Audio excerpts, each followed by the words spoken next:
হিন্দু মুছলমান খ্ৰীষ্টিয়ান বড়ো অনাবড়ো বড়ো জাতিক সন্মান দিব খুজিছো, অনাবড়োক সুৰক্ষিত কৰিব খুজিছো, ইমানেই কথা। বড়ো জাতিক সন্মান দিব খুজিছো, অনাবড়োক সুৰক্ষিত কৰিব খুজিছো, ইমানেই কথা। हेलो रायजो राजा नोंथांमोनखौ आंनि गोदान भिडिअ बयखौ बरायहरनाय थाबाय। दा रायजो राजा नोंथांमोन बे भिडिअ सावरायगोन दाख्लि बावैसो चिराङाव आसामनि chief minister doctor Himanta Biswa Sharma बिथाङा जे दावबायफैदोंमोन, जे बियो 2 वीक्सो जाबाय। दा बे दावबायफैनाय समाव चिफ मिनिस्टारनि खुगानिफ्राय दा बिसायख'थिया खाथिसिन सौफैनाय समावनो जे सेप्तेम्बर दानावनो जागोन, चिराङाव दावबायफैनाय समावहाय खौरांगिरिनि सिगाङाव डक्टर हिमन्त बिश्व शर्मा, जायखौ जोंनि आसामनि बयबो सुबुंफोरा मामा होननानै गाबज्रियो, दा बिथांनि खुगानिफ्राय दा नैबे मोनसे सोदोब जे ओंखारबाय, जे साननो गोनां बाथ्रा आरोखि जोंनि बर' हारिनि गासिबो लिडारफोर, दैदेनगिरिफोर, मेलेमजिबि, सानसुमै गियान गोनां बिथांमोननि आरो बर' रायजो राजाफोर, बिथाङा अबर' सोदोबखौ बाहायबाय। माब्रै बिथाङा अबर' सोदोब बाहायनो हाखो? जे थांनाय बिटिआर सुक्ति जाखांनायनि उनाव, इउपिपिएल आरो बिजेपि गभर्नमेन्ट दाखांनायनि उनाव, एलायन्स गभर्नमेन्ट जानायनि उनाव, जे बिथाङा सिगांनो बुंदों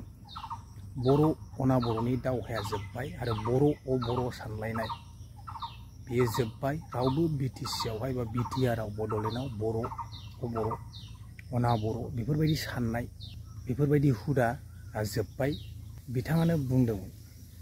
दा थारैनो जोङो चिफ मिनिस्टारनि खुगानिफ्रायनो आसरित नोंथांमोन, जों बेफोरबायदि बाथ्रा खोनानो मोनबाय।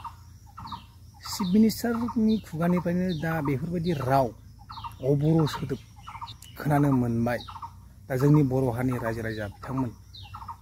गोबां जोंनि बर' हारिनि रायजो राजा बिथांमोनाबो जे सापर्ट खालामग्रा दं। दा राजखान्थिखौ खालाम, बयहाबो मोन्थाय दं, सोरबा कंग्रेस होन, बिजेपि होन, रिजनेल पार्टि होन, बयबो खालाम, बयहाबो मोन्थाय दं। दा नैबे फंसे सोदोब जे अबर' सोदोबखौ जे बिथाङा बाहायबाय, थांखांनाय बे सोदोबफोरखौ जे बाहायफिननानै बे अबर' सोदोबखौ बाहायनानै, दा अबर' सोदोबखौ सिगां सोर बाहायदोंमोन? बर' अनाबर' सोदोबखौ जे सिगांनि बारग' एमपि नब कुमार सरनिया बिथाङा जे बर' अबर' राजखान्थि गेलेनानै जे एमपि जालांबाय आरो नंखाय एसनि सार्टिफिकेट लानानै एमपि जालांबाय आरो बिथाङानो अबर' संगठन दालांबाय। थारैनो साननो गोनां बाथ्रा जोंनि रायजो राजा, बर' हारिनि रायजो राजा बिथांमोन, चिफ मिनिस्टारनि खुगानिफ्रायनो अबर' सोदोब ओंखारनाय, राजखान्थिनि थाखाय बेफोरबायदि बाथ्रा आरो फोसावबावनाय, बिटिआरखौ दखल खालामनो सानदों नामा? थारैनो बिथांमोना बिटिआरखौ दखल खालामनो सानदों। मानो होनोब्ला दानि बिजेपिनि आफादगिरि दिलीप सायखिया बिथां आरो एमपिबो बिथाङानो बुंदों, दा सिगांनि भिडिअबो दं बिथांनिया, जे बिटिआरआव बड'लेण्डआवहाय 40टा समस्थियाव 40टा बिसायख'थि गेलेगोन। दा बिथांमोननि गोसो बे। थारैनो बिथांमोना जोंनि बिटिआरनि जे 6 शिड्युलनि ल', जोंनि 6 शिड्युलखौहाय सिफायनो नागिरदों नामा? जोंनि बिटिआरखौ दखल खालामनो नागिरदों नामा? दा बेफोरबायदि बाथ्रा बुंनानै बर' अबर' राजखान्थि खालामफिननो नागिरनाय सासे चिफ मिनिस्टारनि खुगानिफ्राय बेबायदि राव खोनानाय आसरित नोंथांमोन। सिगां समाव जे बर' अबर' राजखान्थि गेलेनानैनो नब कुमार सरनिया एमपि जालांबाय। दा आरोबाव दा चिफ मिनिस्टारनि खुगानिफ्राय बेबायदि राव बाथ्रा जे खोनाबावबाय, जोंनि बर'फ्रा दा बुजिदो आरोखि बिजेपि दोलोनि दा आइडिअल'जि, सेन्टिमेन्टआ माबायदि, बिथांमोननि पार्टिनि, बिथांमोननि दोलोनि साननायफ्रा माबायदि। आरो दाख्लै बावैसो उदालगुरि जिल्लायाव जे मोनसे हाइ लेभेलनि मिटिं जादोंमोन, जे उदालगुरि जिल्लायावहाय जुन मासाव, जे बे हाइ लेभेलनि मिटिं जानायाव सासेबो जोंनि बर' दैदेनगिरि गैया, सासेबो ट्राइबेल दैदेनगिरि गैया नोंथांमोन। दा जों नुनो मोन्दों बेवहायनो बिथांमोननि पलिसिया माबायदि, बिटिआरखौ दखल खालामनाय, जोंनि बर'खौ गादबनाय, जोंनि बर'खौ सैया, जोंनि ट्राइबेलखौ सैया। हिमन्तआ जोंनि ट्राइबेलखौ मालाबाबो सैया।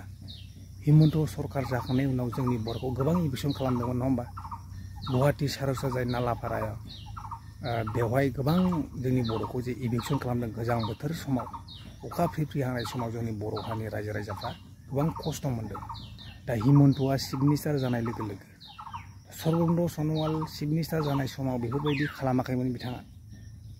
दा हिमन्तआ चिफ मिनिस्टार जानाय लोगो लोगो जे जोंनि बर'फोर ट्राइबेलफोर गोबां इभिकसन खालामदों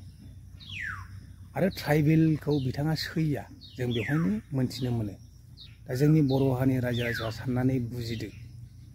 जे फैबाय थानाय समाव मा रल लागोन बिथांमोना मा जोंनि बिटिसि बिटिआरखौ बर' सोदोब बाहायनानै राजखान्थि गेलेनो नागिरनाय दा जोंनि बर' हारिनि रायजो राजाफ्रा बेफोरबायदि भाषण होनानै लेक्सार होनानै जे मिटिं खालामफैयोब्ला लेक्सार होयोब्ला जोंनि बर' हारिनि रायजो राजाफ्रा होसोहरनांगोन बुंनांगोन रिप्लाइ होनांगोन सोंनांगोन कुइसन खालामनांगोन थांखांनाय बाथ्रा गोमालांनाय सोदोब जे सिगां समावसो बेफोर बाहायजादोंमोन दा दिनै बर' सोदोबा जे बाहायजाफिनदों चिफ मिनिस्टारनि खुगानिफ्रायनो आसरित जोंनि बर' हारिनि रायजो राजाफ्रा बुजिदो सानदो आरो नोंथांमोना